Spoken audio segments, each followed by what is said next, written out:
Okay. Oh, what is going on here? Um. Uh. Why is this not working? Um. Do I have to? I might have to use my.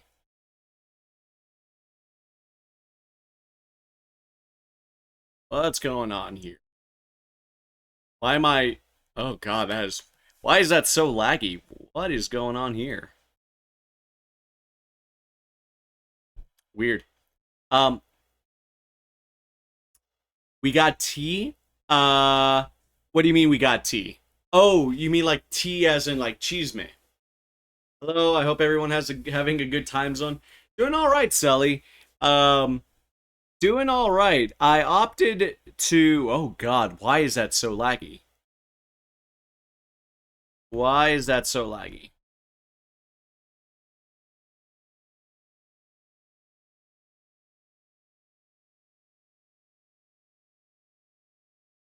Uh, why?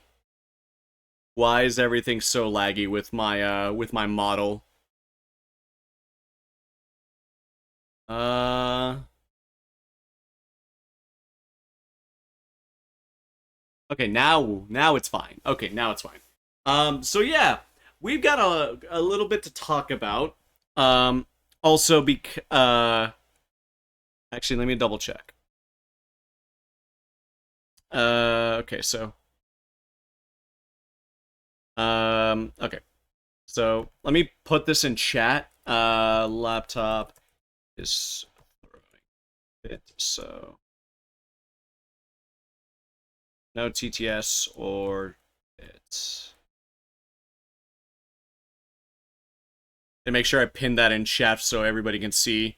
Because for whatever reason, Tits and BikuBot are throwing a fit right now, as they always do on my laptop. I don't know why they do that. Um, but whatever. I don't really need them for this stream anyway. But I did want to talk about something that I think is kind of important to talk about. I'm also gonna take off my cloak because my God, is it fucking hot right now. Um, but before we get into talking about this, I just want to touch base as I usually do and make sure everybody's doing all right.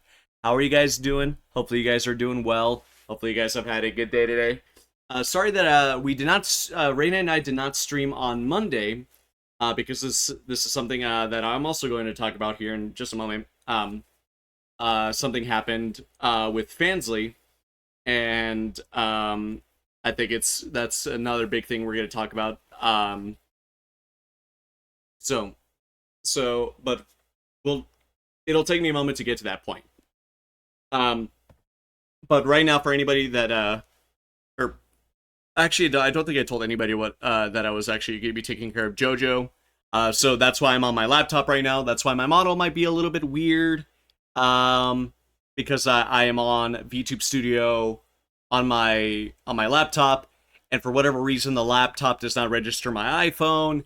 So I'm using my Nvidia tracker, and it's a little bit weird, just a little bit weird.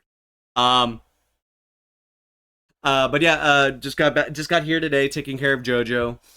Um, and yeah, no, I'll say hi to JoJo for us. Will do. Tomorrow's my birthday. Doing good. Excited to pre-order Jurassic World Evolution 3. Nice. Happy birthday to you. Happy birthday to you. Happy birthday, dear Sabriel. Happy birthday to you. Also, sister's coming to visit this weekend. Fuck yeah. That's awesome. My sister's actually going to be visiting here soon as well, Sabriel. My sister is coming from the UK here in a couple of weeks, and that's something else I'm going to touch on here too in a little bit as well. But my sister is coming down from the UK with my nephew here, and she's going to be here for about a month. Um, and my sister's great. I love my sister. We're going to be spending some time together and all that good stuff. And so the streams might be sporadic, and streams are going to be sporadic, I think, as well because of something else that's going on. So there, so to start off, I guess let's start off first with the so we're gonna start off with the big major thing first. So the big major thing is I have a job now. Um, I my dad's the company that my dad works for is hiring me to take on the responsibility of building a database for their work. They need somebody to help basically develop a database. And while it's not the job that I particularly want, it's a good paying job. Um, and all that. So something I'm really happy about. They're also willing to actually train me and pay for me to get a license in order to fly drones. So that's another really cool thing. And I will be starting in about like 2 weeks, week and a half, where we're still not really sure as to like when I'll be starting, but we'll be starting soon-ish. The thing is though, the job is it's going to be 10-hour shifts 5 days a week. And mind you, though, mandatory overtime is not bad because getting time and a half is pretty fucking rad. I will say, getting paid time and a half like at minimum every week is fucking cool. Um, and then there's potential for And God shits in my dinner once again. Oh, no. Thank you for that, Sabriel. It's not that bad though. It's not that bad. But the other thing too, on top of that, is that when work starts picking up, I will be picking up like I might be working on Saturdays, just depending on what they need. Again, it's not the job that I've wanted. But it is at least a job. Um, they're trying to negotiate for me as well, which I do appreciate. They do want me to get a per diem. So that's an additional $700 that they want to add on top of my paycheck. But they're still kind of iffy about that. And I already told the guy who would be my boss. I said, look, you don't need to like get me a per diem. That's fine. You guys are already paying me more than my last job, and you guys are paying me weekly. I think that's fine and all that stuff. But he's like, no, but I want to take care of you. I don't think it's fair that that we're getting per diems and you're not, and all this other kinds of stuff. So they're advocating for me, and which is again really nice. So the unfortunate thing is with it being like 10-hour shifts where I'm going to be where I'm gonna have to be getting up like fucking early in the morning as all because to get to the work site it's a long drive. So it's not as long as it used to be to get to my old job, but still pretty long. Um, and yeah, so they do really want me there. It's mostly as like I think a favor to my old man because they want to the way the company works is like the company is employee owned, and so they really want to bring in people that are family members because they want to help kind of keep the company they want to help keep the company basically um private, I guess. Like obviously they hire from outside the company, from outside people that but like I guess the best way to put it is they basically want to have it a very close knit community within their employees. At least that's the vibe that I get. Again, with it being employee owned, that's another really nice thing. There's a lot of benefits to this job. So yeah. Um that so the thing is though, because I'm going to be working so many hours and I'm going to be working so early, streams might be sporadic. They might be shorter, especially during the weekday. Mind you, I while I will get home fairly early, like it like all things considered, I would probably be getting home at around maybe like 5 to 6, maybe a little bit earlier, just depending on how everything goes. And so I will still try to stream. Particularly, I think I'll probably still be streaming on the on the weekends. But this might be again a very like a lot of fairly short weekday streams and then longer weekend streams like how I used to run it. So that's one schedule change that might happen.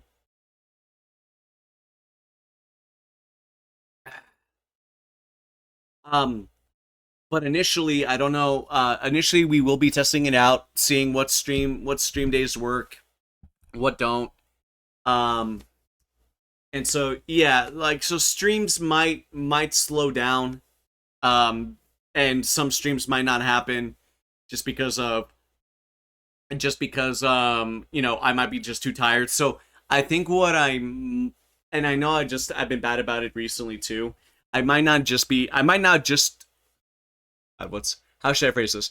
I might not be putting up schedules anymore, basically. I'm just gonna just basically stream when I can, and just kind of give like vague times when you guys should expect me to stream. That's the best way that I can put it. Real life comes first, and this sounds like a good deal. Exactly, yeah. Um, and you know, it paying so well. You know, even though it's not the job that I want, you know, I'm still gonna like take it seriously and try to work to the best of my ability and all that. Exactly, decompression time is most important. Exactly, Sally. Um, but yeah, and then that kind of goes on into the next topic that I wanted to kind of talk about. One of the streams that you guys know are fairly regular are the Fansly streams that I do with Reina, where her and I will read Radley's Home for Horny Monsters. Unfortunately, due to some changes within Fansly's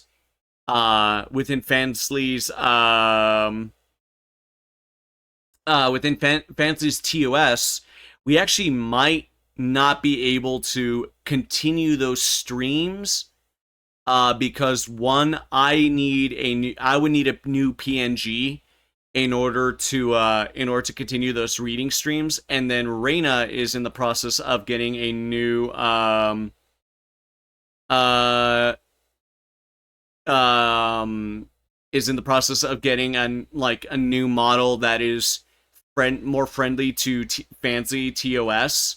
And I know it's not their fault. Like I know it's not their fault specifically because yeah, Visa and Mastercard and all of the other like payment processing places are really fucking weird about sex work, and it really fucking sucks. It really fucking sucks. I still will say though, fuck Fansly about like how they treat how they're okay with AI generated content though. They're completely okay with AI generated content, but they're not okay with furry, right? And like and this was something that Reina told me about too, where Fansly still like allows for like the youth or the teen tag, and it's like and apparently it's one of the most popular tags on the platform, and I'm like, that's really fucking gross. That's really fucking gross. Um, Thankfully they don't allow for loli or shota content, but still the idea of like youth content, teen content, that's really fucking weird, man. Like, like here's the thing: you can like say college co-ed, like that makes a lot more sense, right? But like, why the fuck again? Why the fuck do you like tag it as youth or teen? Like that's so fucking gross. I don't fucking get it. Again, they're okay with that. They're okay with that, but they're not okay with they're not okay with furry. Schoolgirl and stepsister stuff is still on the top of the charts. Exactly. It's fucking weird. It's really fucking weird. Um, yeah, I don't, I don't get it. I like, I mean, I get it. Like, well, I get the schoolgirl thing because it's just like, ah, yeah, short skirt, and all that stuff because people fetishize outfits like crazy. It's fucking like short skirt, and tops and all that stuff. But like, still, man, why? Also, what the fuck is up with America with like the stepsister content? Because the stepsister content in America is just so fucking gross. I understand, but it ain't for me. Exactly. Yeah, yeah. I understood it intellectually, but emotionally, I don't get it. Exactly. That basically sums up my whole thing about like certain tags on the hub and on other places. Like, why, man? Like, what the fuck? Well, like, why? Why would you do this? Like, why would you do this?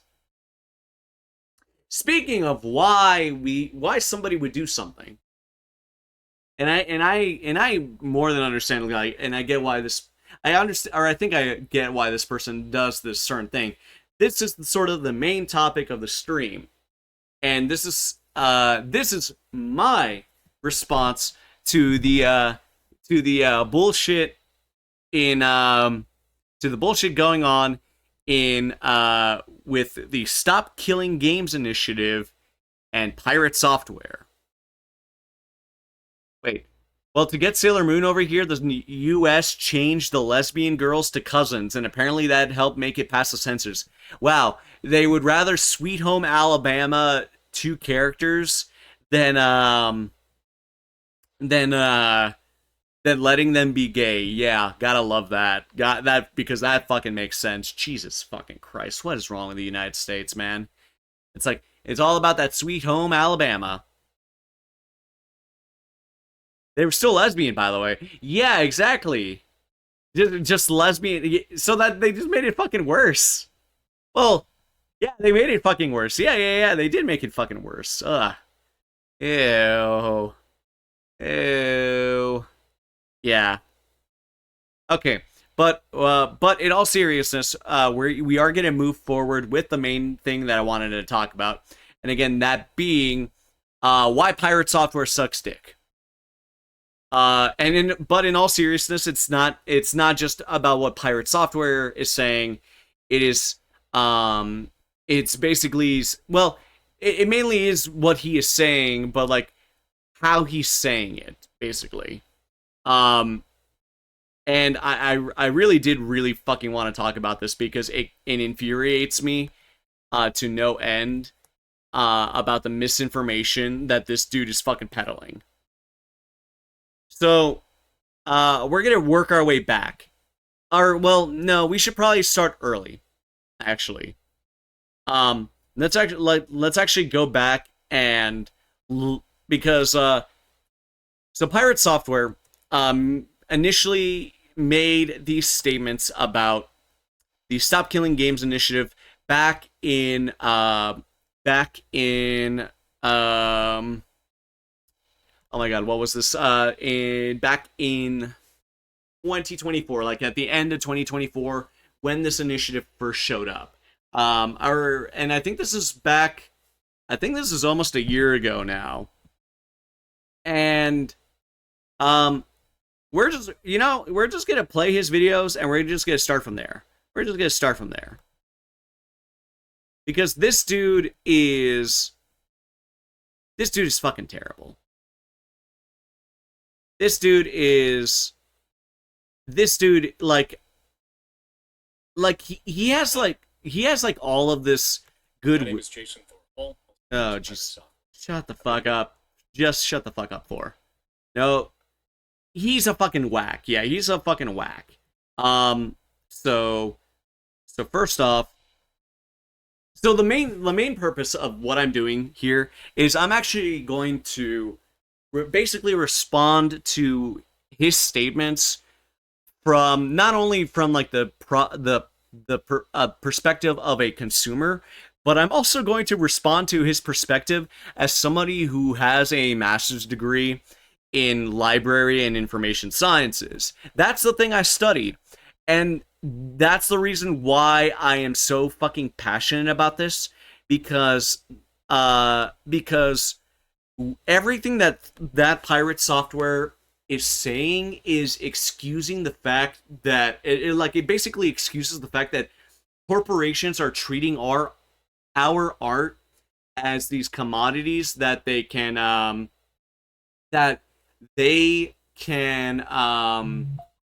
basically take away from us, right?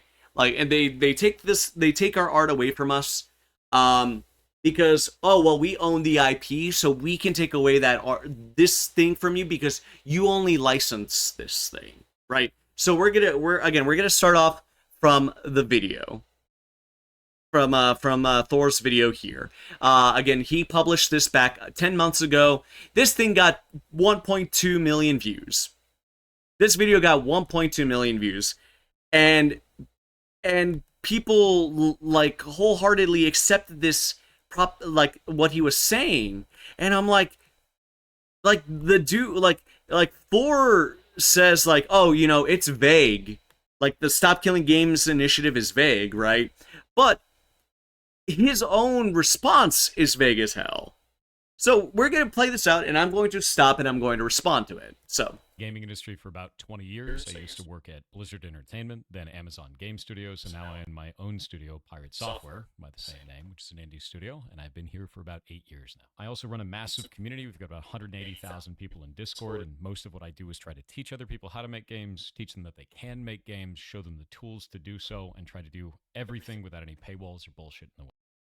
okay, so first thing, oh god, I fucking hate. This is one reason why I don't like streaming on my laptop because it's a little bit more tedious to stream on the laptop, but whatever. So first thing first, the like, I will give Thor, you know, a lot of credit here. He is knowledgeable and experienced in game development. He spent most of his adult life doing it. Fine, whatever, dude. But exactly, the guy has been milking his Blizzard connections for so long. Like his dad, like worked in Blizzard. Like his dad is the Warcraft guy in fucking South Park. Like or at least he claims that's that inspiration for it. Um, but here's the thing: just because you work somewhere, uh, doesn't mean that like you know from a perspective. I guess the perspective of what I'm trying to say here is like um you might not have like the best interest at heart for the consumers just because you're a game developer, right? Bobby Kotick also worked at Blizzard for a long time. Exactly. Fucking Grums worked in Blizzard for a while, didn't he? So yeah, like Blizzard is a big company. There's a lot of prestige to that name, but there's also a lot of baggage with that name now because a lot of what Blizzard is doing looks really bad for for like modern gaming, right? So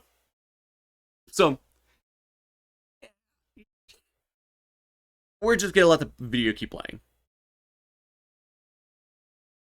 It's incredibly important to me that we keep making games and that the next generation has the tools to do so. Ah, yes, So that we Grums do is not just alleged die breast out. milk thief. And Yeah, I heard about that's the that. whole intention of all of this. So with that in mind, that community brought me this and tried to get me to sign it. And I don't want to. Number one, I can't because I don't live in Europe. But number two, I wouldn't sign it even if I could. And I'm going to kind of go through this and try to explain the reason. Okay, so I will not. So not giving him any fault for this. Because here's the thing. Yeah, that makes perfect fucking sense. Why would an American sign this petition if this is for the EU and the UK regions? That's totally fair. I think that's honestly like the last little bit of credit I'm giving this guy.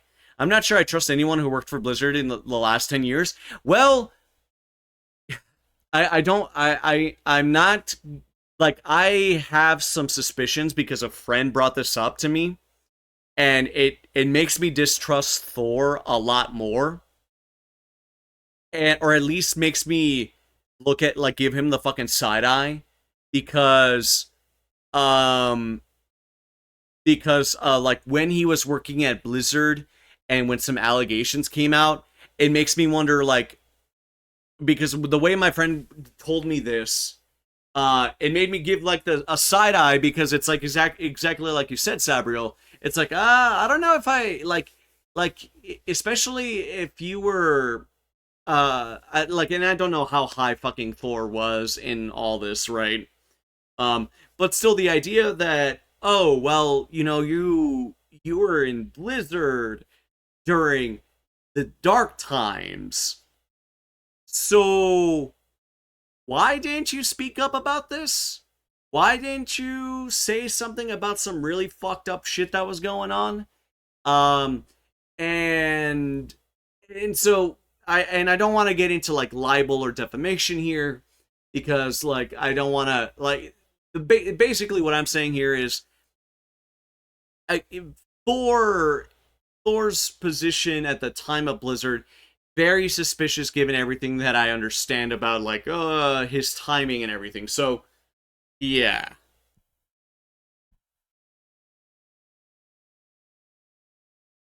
As to why that would be the case, without all of the internet hate I don't know, machines Grums. around it. Okay, So let's go into how this works. okay, so fucking hell.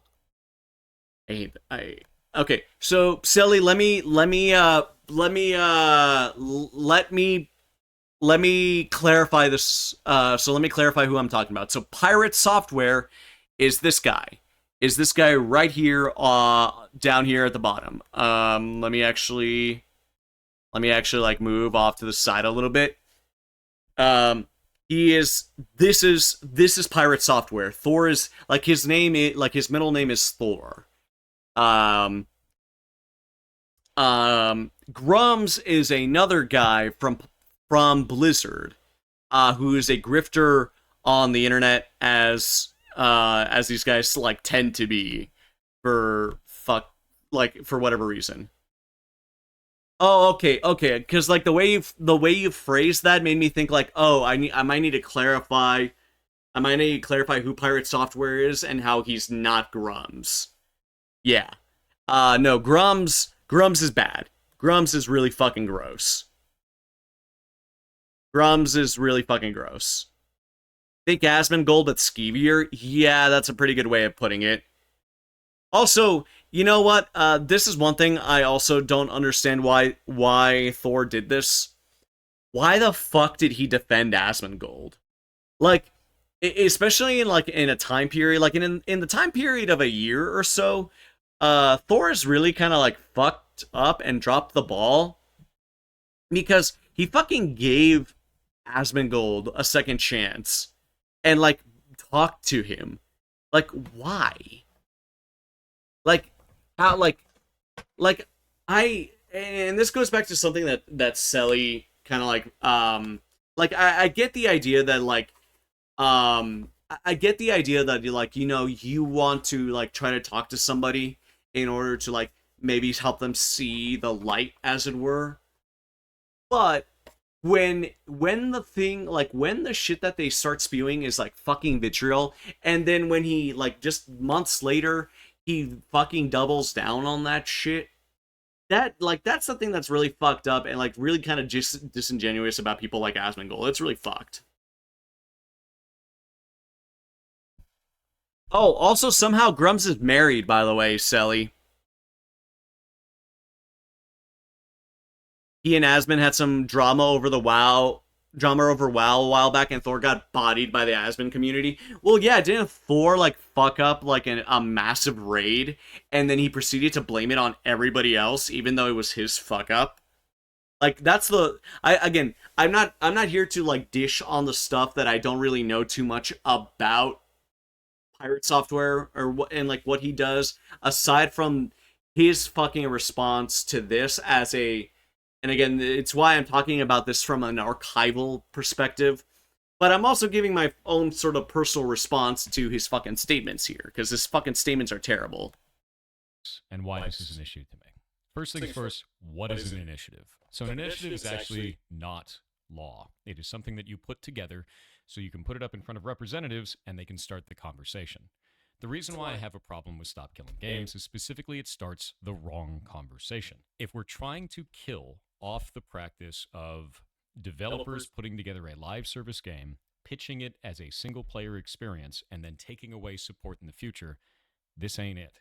And the reason why is specifically on this initiative, under its own description, it says, this initiative calls to require publishers that sell or license video games to consumers in the European Union or related features and assets sold for video games they operate to leave said video games in a functional playable state. Specifically, the initiative seeks to prevent the remote disabling of video games by the publishers before providing reasonable means to continue functioning of said video games without the involvement from the side of the publisher. This isn't always possible in all video games, and it doesn't. No, I hate. No, oh my god, I hate running on one monitor. So, okay, we're gonna go ahead and we're gonna start there. Why is this important to people in general? Like why was this initiative so important for people that it like got started in the first place? It's exactly for what he just read out loud to everybody, right? In this instance, leaving games in a playable state after support has ended. That's really fucking important for a lot of different games, and not even just like single player games, because terrible live service practices aside, like what he just said, it's like, oh well, this thing starts the wrong conversation. Companies shouldn't be falsely advertising. No. That first off, what he just said and what the initiative just said are completely fucking different, right? Or they're completely fucking different. The initiative says like we just want games to be left in a playable state after the developer or the publisher has stopped giving it support. That isn't particularly just talking about live service games. It includes all video games, and that should be the case. The reason being is video games are art. For somebody who is a game dev and has been working in game development for this long, and who's one of his parents has been working in game development for so long, why wouldn't he want, like, why make the argument like that this initiative doesn't work because why try to be exclusionary? Like, don't get me wrong, like I'm mostly a single player game guy, but here's the thing though. Just because I'm a single player game guy doesn't mean I don't see the value in multiplayer games being left in an operational state post support being done with, right? And exactly, yeah, I exactly like what you just mentioned, Sabriel, and I'll get to the comments here in chat here in just a moment. But that's the thing. It's like, why are you wanting to be exclusionary? The idea, like, and mind you, this is not coming from a development standpoint, but this is coming from an archival standpoint. You can basically leave the code available, and leave it in a state where people can make fan servers,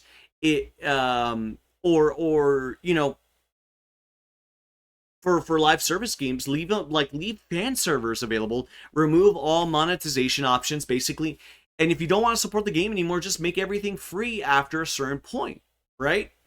It's like I feel like that is like a really easy way to keep an MMO going or a gacha going. Like imagine 20 years from now. 20 years from now, they start shutting down like all of the old gachas. like Honkai Star Rail or Genshin Impact, right? I would still like to play through Genshin Impact, even if I can't like, especially if I don't have to pay money anymore to get the characters. Imagine at the end of the life cycle for Genshin Impact or Honkai Star Rail, they just said, "Fuck it, we're going to just release all of our characters. We're gonna give them all to you for free. Fuck it, here's everything." Like the last thing we're going to do is we're going to adjust the drop rates of all of the lootable items so that way people can still optimize their characters. People can still do this, and that. And now you don't have and the only thing you guys will have to make servers for is so you can stay connected with your friends, so your friends can use your characters, yada yada yada, blah blah blah blah blah, whatever, all that stuff, right? That like live service games, even again gotchas, and like I'm not the biggest gotcha fan, but gotchas should still be made available after the support is done. You shouldn't just get rid of them, toss the code to the fucking ether. That's basically how City of Heroes and Villains was kept alive. They let people exactly. That's what happened with the Dragon's Dogma, MMO. Like, not only was there an English server developed by people in order to like bring the game to the West, but even now there are fan servers for the Dragon's Dogma online MMO. So again, why does he want this to be exclusionary? Why only single player games exclusively? And here's the thing. Single player games are still affected by this idea of like, oh well, we can remove your license and all that stuff. That's bad too. Don't get me wrong. Like all of this, for like this idea that video games can just disappear into the wind just because the company doesn't want to, either because the company wants to re-release it to make more money, or that the company doesn't want to keep the servers alive anymore. Okay, well, fuck it, I guess. That's fucking bullshit. Also, there's also a Warhammer Fantasy MMO that is kept alive entirely by fan servers. Hell, I think about how Club Penguin is able to stay alive because of fan servers. Yeah, and because of, there are so many stories of fan servers popping up. So, what's the issue of keeping fan servers? Like giving the fans basically the ability to make fan servers. What's so wrong with that, right? So we're gonna continue and let Thor keep talking. Doesn't call out the specific practice that this is supposedly trying to defeat. It is incredibly vague and will damage all live service games. How would you keep League of Legends in a functional playable state? You'd have to re-architect the entire game. The game is what is called client-server. So in client-server models, there's a server. Okay, so that's a point that he constantly brings up, by the way. That he brings up. It's like, oh well, how are you going to keep live service games alive? Or this is too vague.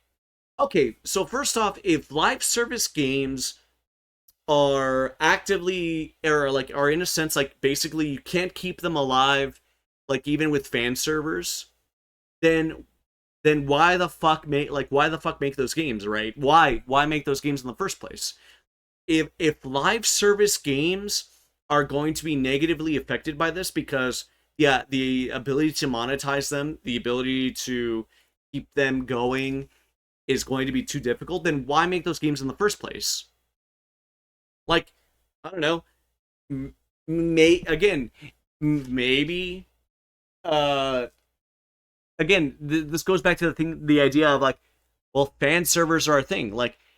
I don't know. Now, again, I'm not talking from, and this is not me talking from a development standpoint. This is talking from the consumer standpoint.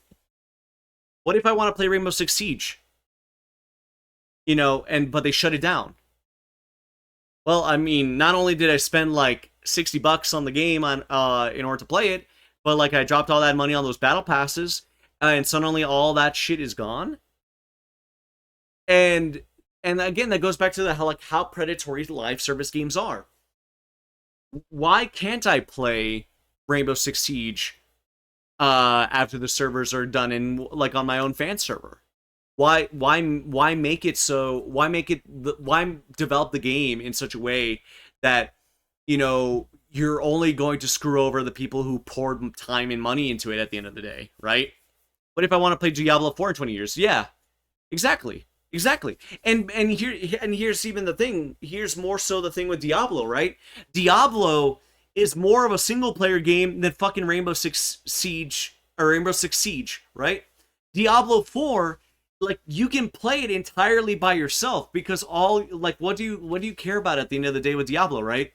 At the end of the day, all you care about is like completing the game and then scaling up your characters so they're basically a god and they can delete everything on the screen, right? That's good. That's a good single player game. Why the fuck are you attaching a live service to it? Yeah, you can still play Diablo 3 and 2 by yourself. Exactly. Like why why make it so like especially games that have like a more single that or have the potential to be more single player than anything else, why can't you why? You say that it's so that this initiative is too vague because it targets all video games, right? It targets all video games. What's the problem with that? Again, this goes back to my argument as and now from the archival perspective, video games are art. Why can't we preserve this art? You say it's too hard, but but you say it's too hard, right? You say that there's a lot of like back end development there, right? You say that there's a lot of back end development. Okay, well, how about first you take out the development of DRM systems? You take out the development of DRM systems, make so that way games don't need an always online component, right? Again, what if I just want to play? What if I just want to play? Again, Honkai. What if I just want to play Honkai offline? What if I just want to grind up Honkai, even though I don't have access to the internet? Because I've gone to places where I don't have like internet service, but I still want to play my game, but I can't play the game because the game is always online, right? Exactly. And again and then that goes back to the thing of like from the archival perspective, you need to make sure that the game is still like in a playable state that people can look at it in the future and be like, because here's the thing, I would want researchers in the future because to look at like gotcha games because I feel like gotcha games are going to be a very interesting case study in the future when especially because of like older people like older millennials and Gen Z and all that and all the other people playing gotchas. Like I kind of want to see what a case study on like gotchas will look like in 30 or 40 years. And but those games still need to be playable in that state in order to get the idea of like, okay, well, how did gotchas start? How did they work and all this other kinds of stuff. The games still need to be accessible for archival and research purposes. And again, this goes back to my whole argument. Again, there's also a lot of art that goes into games. Like, how cool would it be to like go like again 40 years in the future, somebody downloads Honkai Star Rail, even though the servers are shut down, and are able to look at all of the files and are able to play the game and see like draw inspiration from Honkai into making games of the future, right? Like and again, from like looking at this from like the perspective of a consumer and from a researcher, like that's why I think Thor is fucking wrong here. He's so fucking wrong. He's already saying like, oh well, it's too vague because it's talking about all video games. Well, all video games matter, man. All video games matter. Like even the shittiest video games fucking matter because you can always learn from terrible video games. You can learn from terrible video games just as much as you can learn from the good ones. If I click play the game, I should be able to play the game. Exactly, yeah. I remember when online all the time was considered a very bad thing back in the beginning in the early 2010s, specifically for this reason that we're having now where live service games are being shut down because there's no way to support them. Yeah, exactly.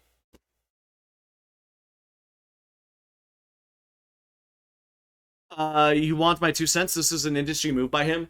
That's why his arguments are so weak. Well, that also like somebody.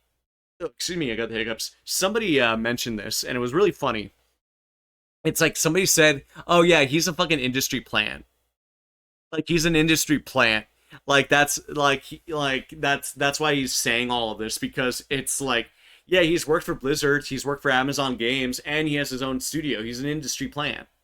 And I'm like, yeah, that kind of makes sense. Same shit he pulled with the Asmon drama, same shit now. Exactly, yeah. It's mainly an issue of game preservation at the end of the day. We shouldn't have to keep buying and sacrificing media that we've already owned and spent a lot of money in order to access again and again. Yes, exactly. Exactly. Especially single player games. Now, I think single player games are the ones that are most affected by this. But again, I will still argue for the artistic value and the like research value of games like Gundam Evolution. Gundam Evolution shut down like 2 years ago. But it would still be cool if I could just go into Gundam Evolution, hit play the game, and just play against bots. I would love to play against bots in Gundam Evolution. I really like that game. But I can't. I can't play the game anymore. And like, sure, it was free to play and all that, and I didn't drop any money on it. But I should still be able to find a download for that game, find a fan server somewhere, and maybe play with people who still want to play the game. And like again, I'm not. I don't know from a development standpoint. I don't know from a development standpoint how hard it is to I don't know how hard it is to make it so fan servers can be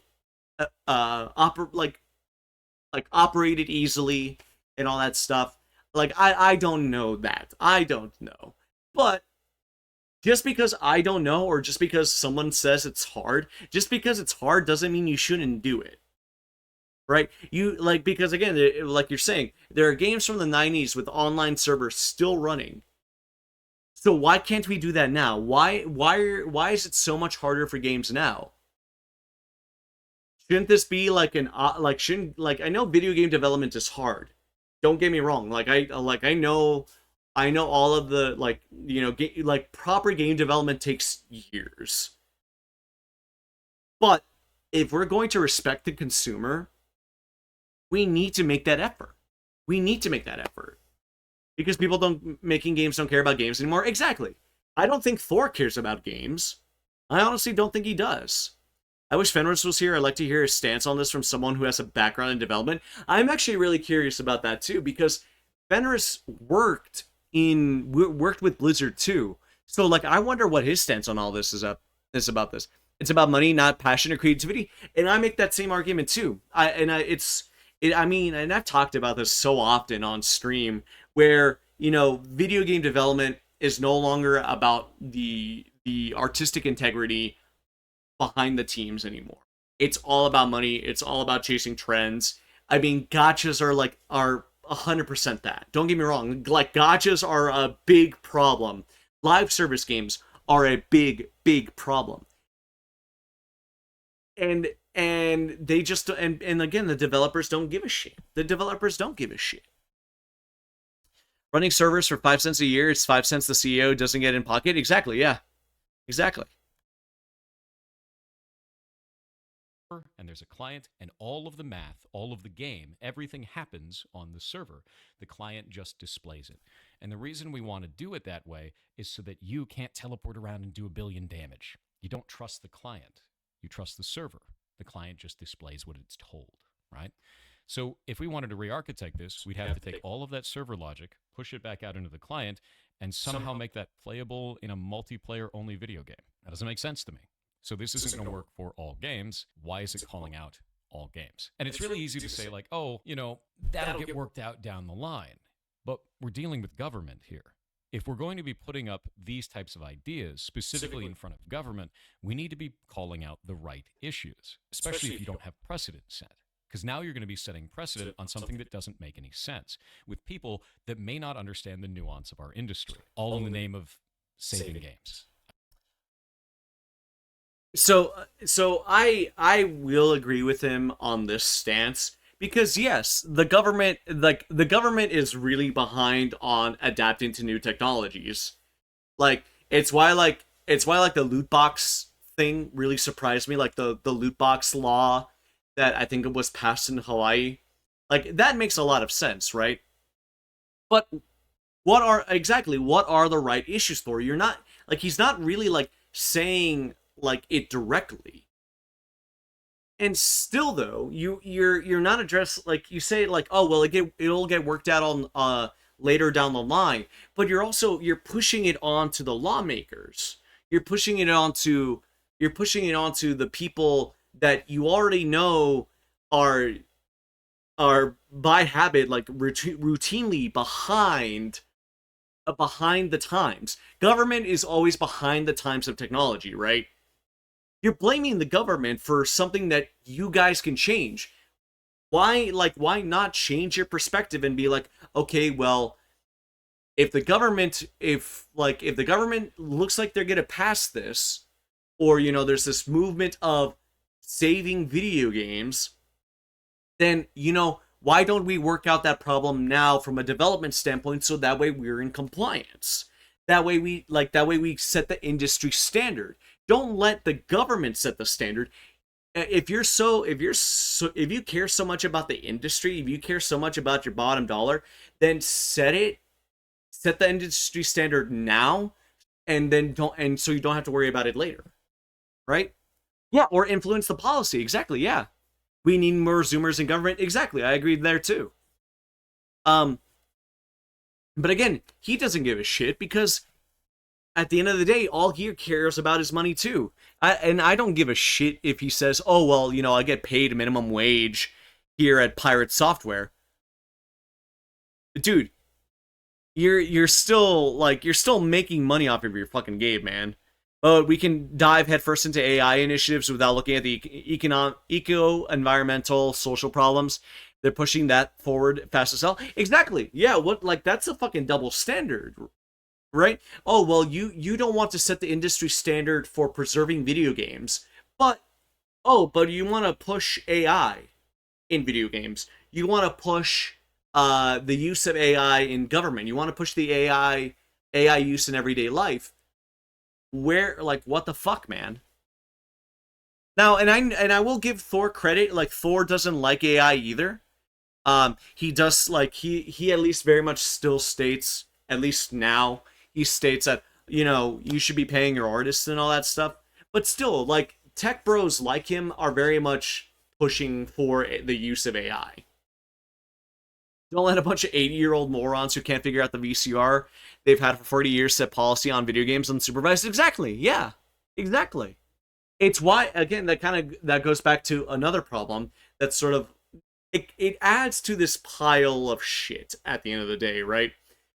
Um it adds to this pile because okay, well we need younger people in government who understand video games, who understand technology, who understand this.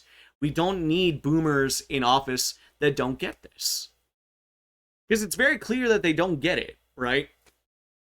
I don't buy the argument in him saying that they can't do anything related to preservation when they actively push things that have little to no introspection done on it. Exactly, yeah. Like, it's ridiculous. I can't agree with that. So let's go into why this is happening, right? So why did this start in the first place? What is the specific cases they called out that are egregious? And they have one. It's The Crew. So action on The Crew. The video game The Crew, published by Ubisoft, was recently destroyed for all players and had a player base of at least 12 million people. Due to the game's size and France's strong consumer protection laws, this represents one of the best opportunities to hold a publisher accountable for this action. If we're successful in charges being pressed against Ubisoft, this can have a ripple effect on the video games industry to prevent publishers from destroying more games. First off, I don't like the idea in this that it has a player base of 12 million people. That is not how long-running games work. There is a large number of people that buy the game, and that player base slowly dwindles off until nobody is playing it anymore. If there's any costs associated with keeping the game online, which this was an online video game, then eventually it costs more to keep it online than it does to keep running it, right? So the cost outweighs the amount of income for it. There are bad business practices that can occur in there. There are companies that will sell a online-only game as a single-player experience and kind of just put it into the TOS and hide it. But not all companies do that. When they do, we should be calling out that specific company, not all companies. So let's take a look at this and find out more about the Crew itself. And if we pull up their Wikipedia, we can see that the Crew was actually created in 2014, which, much to the hatred of all of us oldies on the internet, was 10 years ago. Oh. So this was an online-only racing video game developed by Ubisoft Ivory Tower and Ubisoft Reflections and published by Ubisoft. So all Ubisoft, right? With that in mind, it said it was a scaled-down recreation of the contiguous United States and included both role-playing and large-scale multiplayer elements. So it had a massive multiplayer component to it. It is an online-only service-based game. And they shut it down 10 years later. Okay. Oh, god fucking damn it. Alright. So, oh my god. This goes back to that whole thing. It's like, okay, you're a multi-billion-dollar company. How, like, okay, so why is your bottom dollar hurt so much, right? Your bottom dollar is hurt so much that you refuse to keep a game's servers online. Okay, fine. You don't want to pay for it. This goes back to the whole argument that I've stated from the beginning. Then why not give that the opportunity for players to create their own servers? Like, you don't need to run the servers anymore. Like, a lot of people have very powerful computers now, especially hardcore gamers. Like, okay, yes, the player base dwindled down, and it wasn't like a particularly active game, especially when the sequel came out. Okay, fine. But again, from the aspect of preservation, why do you render the game completely unplayable? Right? Why do you why make the game completely unplayable when its servers are shut down?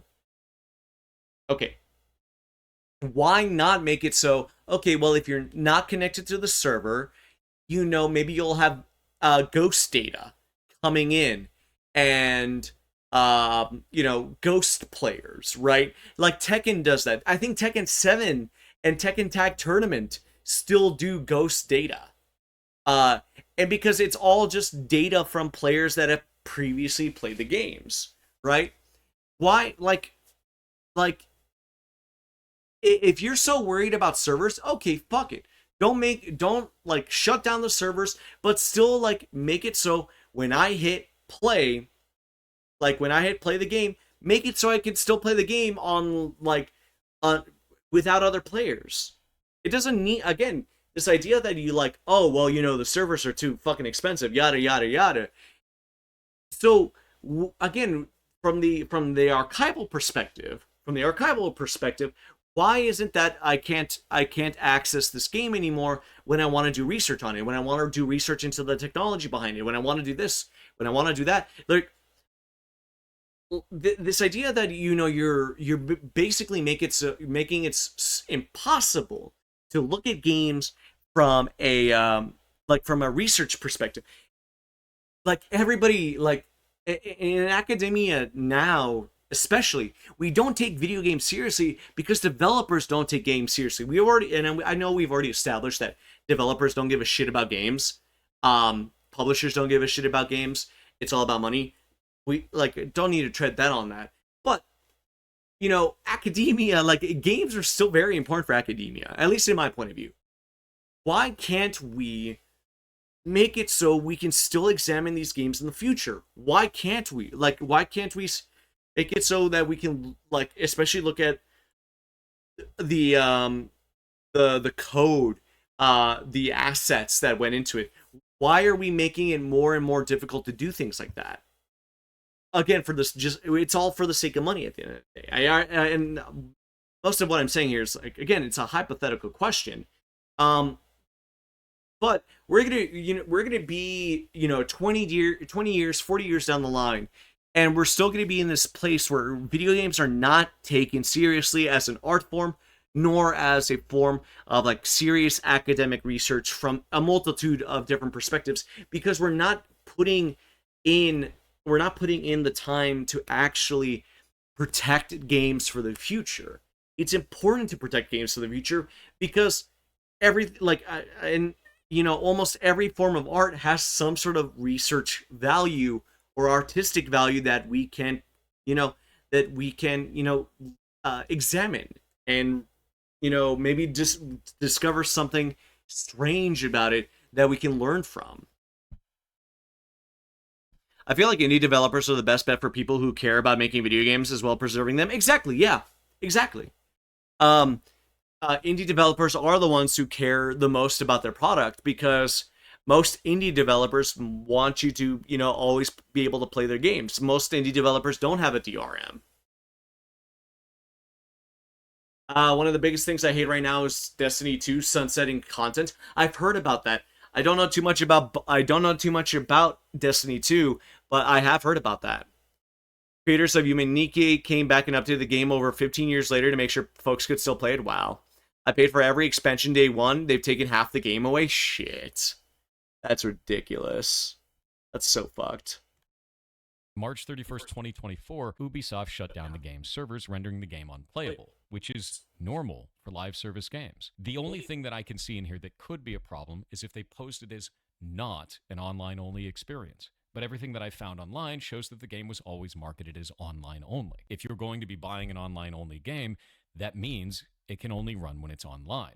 And if the servers need to shut down in the future, far in the future, it makes sense to me for the access to that game to be cut if it's online only. If it's a single player experience that has online only functionality specifically just to shut down the game in the future, and the online only doesn't actually add any gameplay functionality, I'd agree with you. That's a shitty business practice. But that's really rare. And in the specific cases where it does happen, we should call out that, not Again, oh my god, I keep fucking doing that.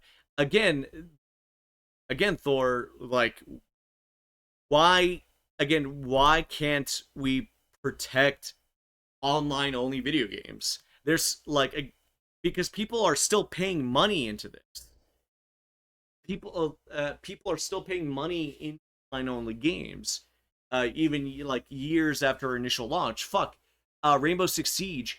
After how many years, people are still buying Rainbow Six Siege, fresh copies of it. And again, there's still battle passes for Siege, and let's also take like League of Legends for example. There's battle passes in League. There are these cosmetics. People pour like hundreds, if not like maybe thousands of dollars into League of Legends just to get their skins. And you're then saying like, oh, well, after 20 years of running League of Legends, we're going to shut down League of Legends and you are no longer, you basically have now lost all of that investment into skins, gameplay, accolades, all this other shit. And you can't even have like the fucking courtesy of making it so like, oh, okay, well, I want to, have fan servers where my friends and I can still play the game and, maybe set up like little, basically small little like games with other players and other friends. What? Like to this day, people are fucking paying a fuck ton of money into live service games, and then again, you completely like remove the functionality of those games, and that's not even saying for like the games that don't do that. Again, if an online only game is maybe not making its return or whatever, and and shut down, like, again, why not make it at least available for a single player experience after the support is done? I don't think it should be that hard. And if it is that hard, well, then again, goes back to what I was saying before. Make the industry standard where, hey, like, if the like one remove like at the end of like a game's life cycle, fuck it, like remove the like always online functionality, remove that. Uh, Basically make it so like people can play against ghost data in the future, and maybe, just maybe, add fucking fan server options in the future, like, or make like LAN party accessible. Exactly, yeah. Yeah, it's designed obsolescence. Exactly. And again, one of his arguments is, oh well, it's too hard to make those changes to live service games. Then figure out a fucking way. Because again, it goes back to my argument. If we're not taking, if developers are not taking games seriously in the future, how are people, how are academics going to take games seriously in the how are researchers going to take games seriously in the future? Because they should be taken seriously. Even live service stuff should be taken seriously because there is also all of this intrinsic value to the things that we make, whether it's or in the case of video games, because video games are this medium that is a mixture of art and music and technology and writing. Why just let all of that disappear, right? Developers need to figure this out before the government does. Exactly. Not just all games and not all live service games. Further, there's more context to this too. The Crew itself came out in 2014, but it actually had a sequel that came out in 2018, and then it had another sequel that came out in 2023. And if we go to the Crew's SteamDB, which again is not going to be all of the player base for this, it's only going to show the ones who were playing it through Steam. It was on multiple platforms. We look at the max here, it did start out with a sizable amount of community, and then it degraded, and it had a major drop off in 2018, which is the same year that it launched a sequel. This is normal. When a sequel comes out, a lot of the player base, if the sequel doesn't suck, will move over to it. And then the servers effectively die. You can't run a live service game on this few players. You can't. Most of the time, especially not if there's anything else that goes into it. And if we go into that anything else, and we could see that there was license problems. So on December 14th, 2023, Ubisoft delisted the Crew and its expansions from digital platforms, suspended sales of microtransactions, and announced that the game's servers would shut down on March 31st. So they gave them 3 months. Usually I would say, hey, 6 months is probably a better deal, but if they're going to do 3 months, they're going to do 3 months. The only thing that I'd be interested outside of that is if there was a contractual obligation to do more than 3 months and they didn't follow it, if it was in the terms of service or not. Citing upcoming server infrastructure and licensing constraints. What were those licensing constraints? Well, it turns out that all of the cars in the game were licensed from the car companies. And a 10-year running game likely means that they had license to them for 10 years. And that means that it would likely reopen for negotiation. Now, understand that's speculation, but I've seen this type of a deal many times in the industry while I've been working in it. So it's not unlikely. If you're going to have to renegotiate on a game that has so few players and is not turning a profit anymore, you're probably just going to forego the renegotiation. And okay, so again, I get that. Like live service licensing. Okay, well, you don't want to pay for the license of the music. Okay, that's fine. But again, you're still ignoring the fact that from the developer side, you can still make the effort to at least like let the player keep the shit that they paid for. Like that's the thing I just I don't get. Like he keeps avoiding the issue of like, oh well, like shouldn't the developers do something? Shouldn't the developers make it like? And again, we've already addressed like why developers are not doing this, because it's cost and all that, and it's so fucking dumb because it's like I imagine like I could seriously see something like this happening in the future.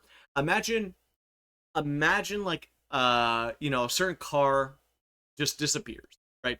Like a certain like car disappears, and like the car, and like nobody even remembers what this car looks like, and like a whole Mandela effect thing.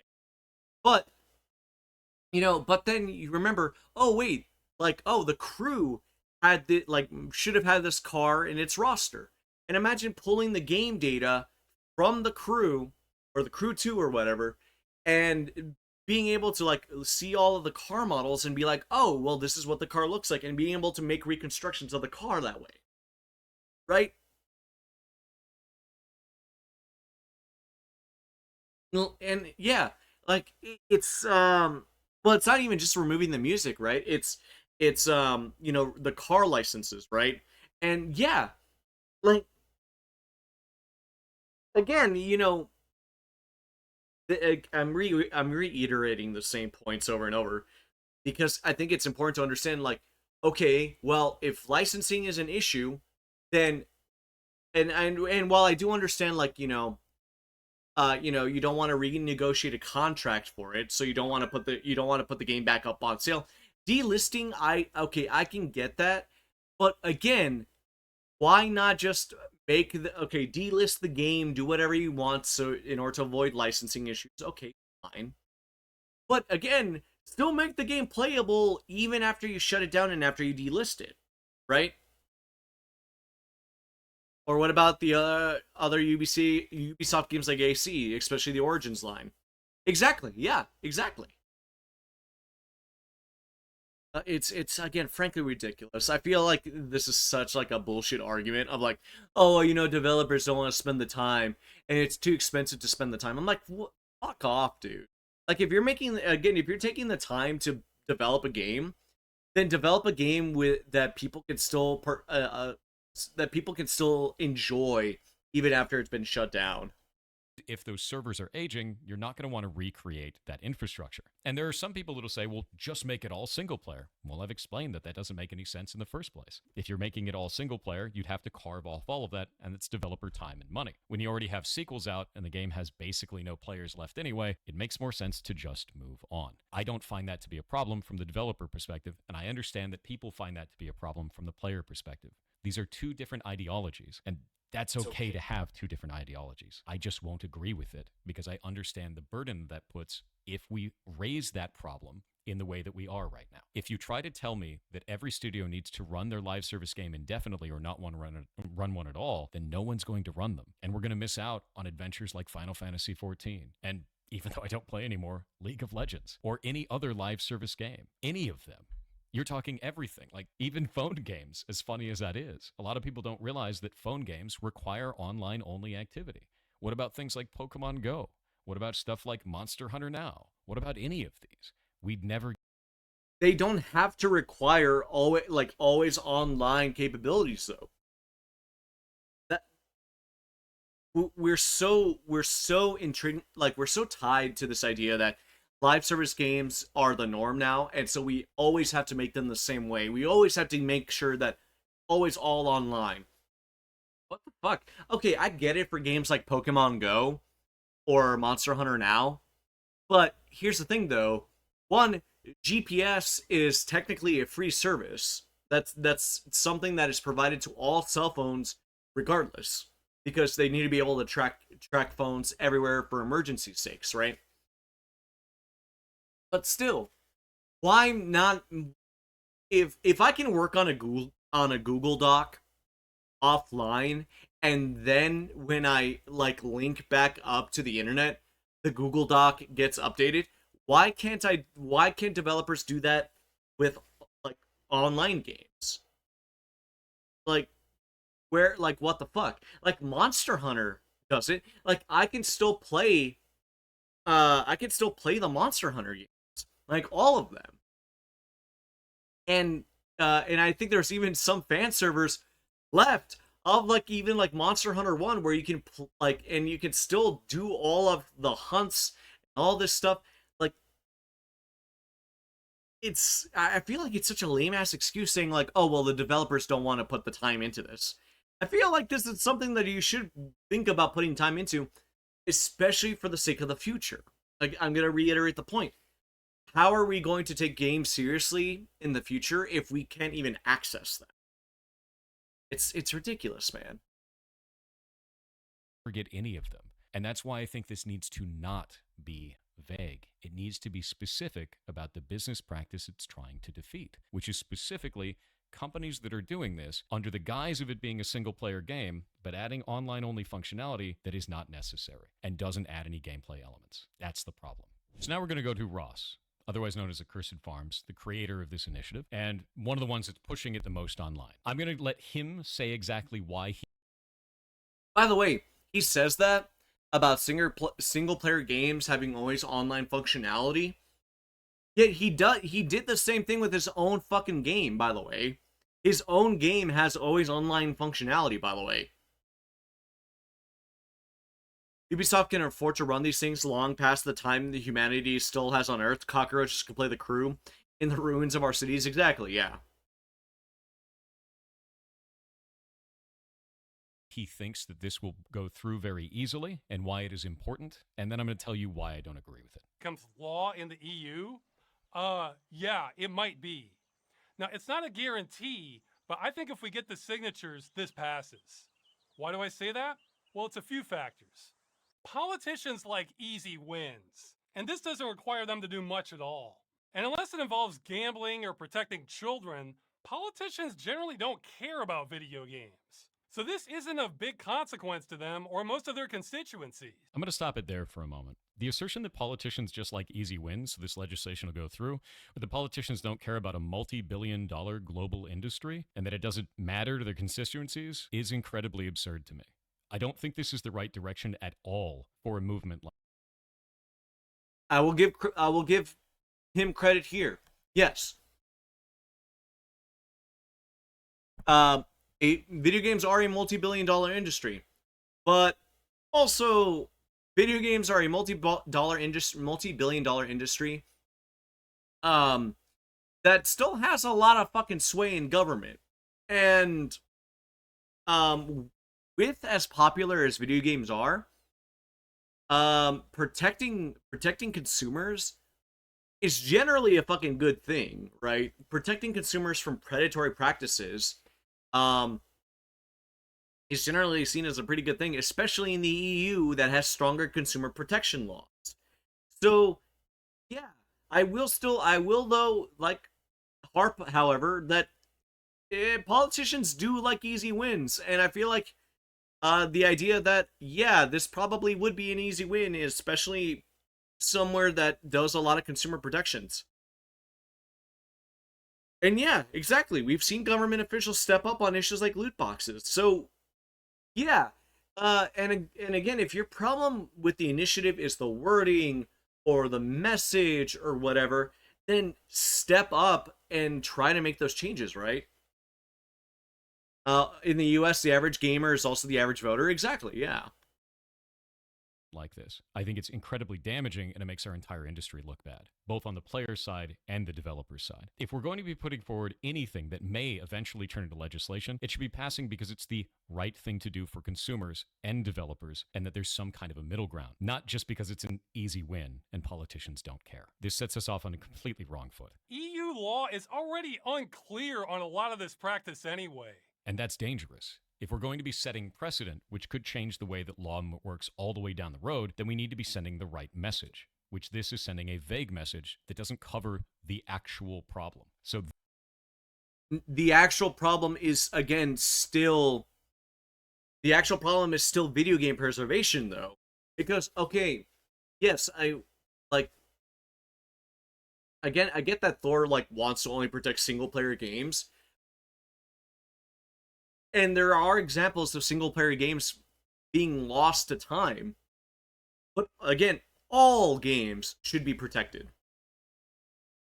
Because there's still, like, there's a lot of, like, cultural value that is lost when games are just ultimately shut down.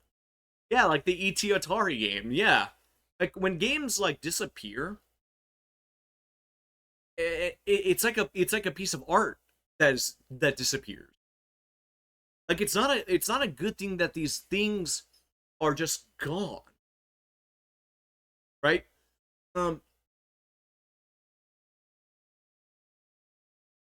Developer, like, and most developers, and not even just video game developers, most things are becoming, like, online exclusive only. We have audiobooks, we have books, we have movies, we have TV shows. Fuck, you can, like, even if you buy, like, a TV show, right? Even if you buy like a TV show from, like, Apple TV or Apple or Amazon or whatever, and it's, like, in your own personal library, you know, by terms of service, they can still remove that shit and say, oh, well, you can't watch this anymore, right? And on this movement to subscription-only services as well, we're removing our access to art. we're like, and imagine a future where people can't look back and watch like the movies of like the 2015 2020s and all that stuff because, oh well, the IP holder just decided, well, we're not gonna re-release this movie, um and anybody that actually still had this movie on like digital only, well, you've effectively lost your license, and if you try to play it for people, then we're going to prosecute you, right?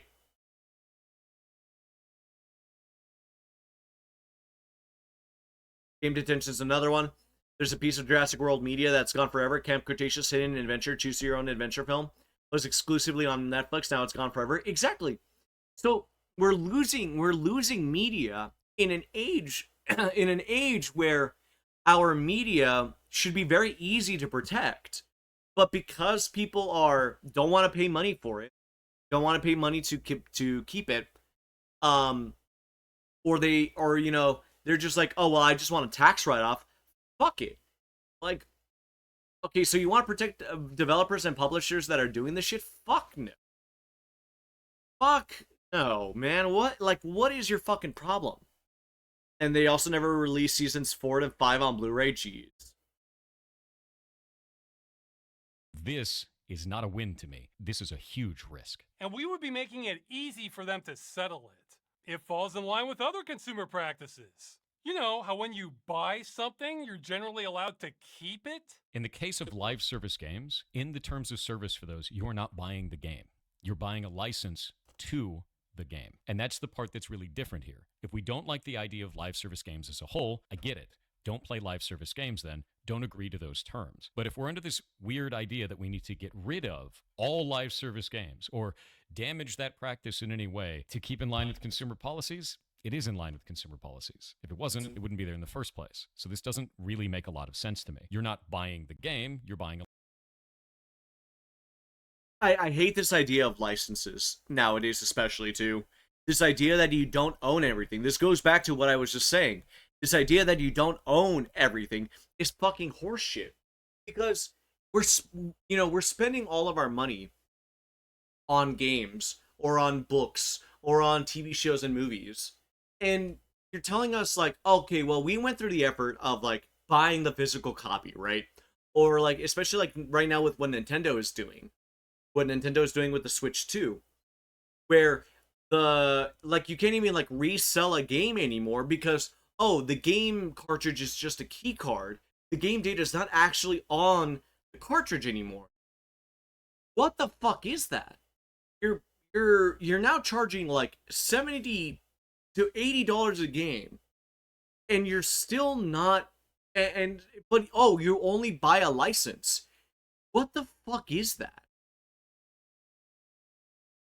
And we need to get rid of licenses for games. We need to get rid of licenses for any type of media that we buy, because Amazon does that too. Because Amazon, like if a book is no longer available on like the Amazon storefront or like Kindle or anything, you can't read the book anymore. Even if you bought the book, even if you have it downloaded, if Amazon did not like want to keep that book available for whatever reason, they can completely get rid of it. They'll get rid of your access to it, even if you have the data downloaded. It's fucking bullshit. And again, if like Nintendo and Ubisoft are saying like, oh well, you don't actually own your games anymore, then fuck you. Fuck you. And yet the Switch 2 is literally one of the fastest selling consoles ever, yes. And it's stupid. It is ridiculous that people are okay with this.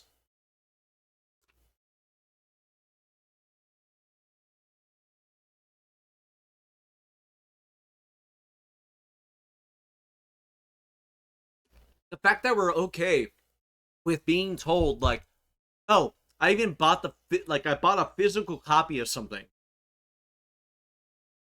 but suddenly I can't use it anymore. What?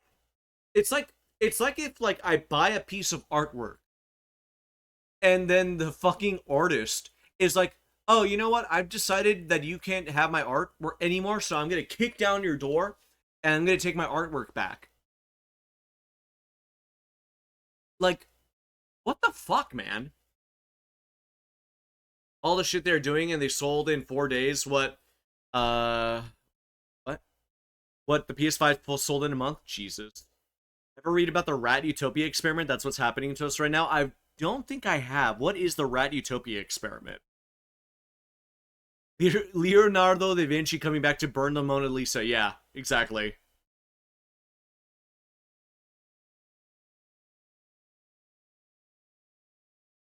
Again, like, but like seriously, imagine what art would look like if you know, the artist just decided, fuck it, I don't want anybody to ever appreciate my artwork again. I'm gonna burn all of my art. I'm gonna burn all of my books. I'm gonna burn all this because I don't want people to appreciate this shit anymore. Um, or again, in this case, big corporate companies being like, well, I don't want to pay the license anymore, so I'm just gonna get rid of this thing. Like the Avatar Korra game. I heard like that game is actually kind of solid, like a solid like 6, 7 out of 10 or whatever. But you can't play that game anymore because it's been delisted because the game company, the developer, no longer has the license to that game from Nickelodeon. So you the only way you can play the Legend of Korra Avatar game is by pirating it. Um. Okay, so I'm a lurk since it's storming bad again. No worries, Sally. Basically, give out rats everything they want, take care of all the needs and wants. The rat society collapsed and they all died basically of lethargy. Jeez. No, not the DS one. Not the DS one. This was the one on like Xbox. Also, what's up, Takara? Welcome back, Taka. How are you? How have you been? I've here been ranting about some fucking greasy ass guy here on the internet who doesn't know shit about game preservation, and that pisses me off because as an archivist, as a fucking lover of art and all that, we should preserve all art, even the shitty art. We should preserve it. I'm mentally recovering after a manic episode, to be honest, but we come back. Takara, if you ever need to talk, I'm always happy to just chat, or in some cases just chill out in silence and like work on stuff. I'm always happy to support my friends and my VTuber family. I don't I don't know what I can do, but if there is anything I can do, or if even just like my presence can help you out, I'm always happy to I'm always happy to lend a ear, or I'm also happy just to talk your ear off, because fuck it, that's what I do on most of my streams anyway. I have the thing I want you to narrate after you're done here. I redeemed it. Yes, Taka, either send it to me on DMs on Discord, or send it to me, or put it here in chat, and I'll be happy to look it over and give it a read. Um,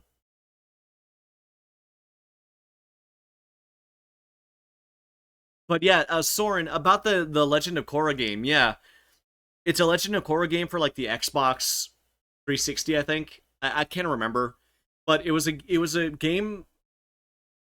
was a game of, it was a Nickelodeon licensed game, and you can't buy it anymore. You can't buy it online anymore because, yeah, the license is no longer available. It's fucked. I'm sure he knows to an extent. The way he talks about the subject makes me think he knows. You don't know where the landmines are, or you can't step around them. Yeah. And he's working very hard to ignore and deflect. Oh, gotcha. Sent, it's the lore Grim just wrote for you. Oh, fuck yeah, that's awesome. Hell yeah. Uh, I actually can't wait. I need to ask Selly about this. But I wonder if she would want me to narrate the short story that I wrote for her.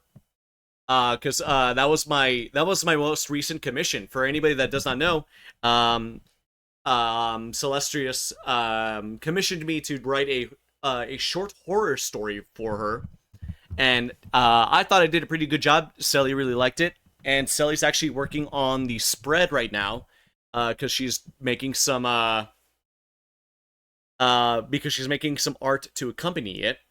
Ask me about what? Oh, Selly, do you want me to narrate the short story on stream once the spread is done? I see I had the DS1 at one point. Never got around to play it after IDK what happened to it, but I just finished rewatching the series earlier today. Thorin, didn't you just finish rewatching the series like a month ago? Thorin, you watch a lot of TV, buddy. But you know what? Fair. Totally fair. Ugh. I was not a fan of Korra, to be honest. I like Korra. I actually there's a lot of good ideas with the Legend of Korra. Oh no, that was Avatar: The Last Airbender. Oh, gotcha. But yeah, let's take a break here. Let's take a brief break. Give my fucking my my rant a break, my ranting a break, and I will gladly do this narration for Takara. Started watching Legend of Korra shortly after, but stopped watching it for a while. Oh, gotcha. Apparently, there's a new series coming, and Korra is the canonically most hated Avatar now. Yes, which really fucking sucks. I feel really bad for Korra about that, because that really fucking blows.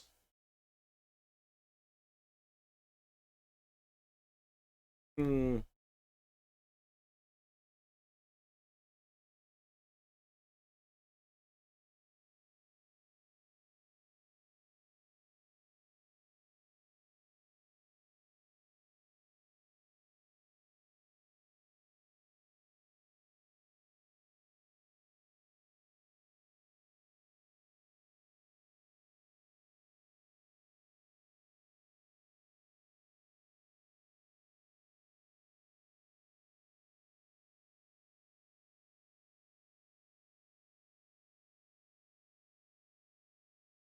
Okay, so here is the floor.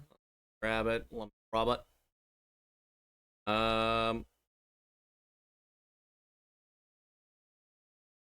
there we go.